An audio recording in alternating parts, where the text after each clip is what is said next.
Hi అండి, welcome back to Mokshita collection. So ఇవాళ నేనైతే లైట్ వెయిట్ క్రష్ శారీ చూపించబోతున్నాను. ఇందులో నేనైతే గ్రీన్ కలర్ శారీ వేసుకున్నాను. సో ఈ శారీ మొత్తానికి అయితే మనకి బార్డర్కి ఇలా కట్ వర్క్ బార్డర్ వస్తుంది. శారీ మొత్తానికి సీక్వెన్స్ వర్క్ అయితే వస్తుంది మనకి. సో ఇదైతే చాలా లైట్ వెయిట్ ఉంటుంది, స్టిఫ్ ఉండదు ఫ్యాబ్రిక్ అయితే. దీనికి బ్లౌజ్ అయితే మనకి మోనోక్రోమాటిక్ లోనే డార్కర్ షేడ్ వస్తుంది. సో దీనికైతే బ్లౌజ్ కి అలాగే మనకి హ్యాండ్స్ కి రెండింటికి ఇట్లా వర్క్ అయితే ఇస్తాడు, ఫుల్ సీక్వెన్స్ వర్క్ ఇస్తాడు. సో ఇదైతే బ్లౌజ్ నెక్ పార్ట్ అండి. ఇది బ్లౌజ్ కి రా పట్టు మెటీరియల్ మీద వస్తుంది ఇదంతా. హ్యాండ్ కి అయితే ఇలా బార్డర్ లో వర్క్ ఇస్తాడు. సో దీంట్లో మన దగ్గర కలర్స్ అయితే చాలానే ఉన్నాయి. సో ఇవైతే అన్ని కలర్స్ అన్నమాట.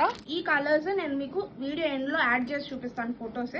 సో ఈ శారీస్ ఎవరికైనా కావాలనుకుంటే మాకు డిఎం చేయండి.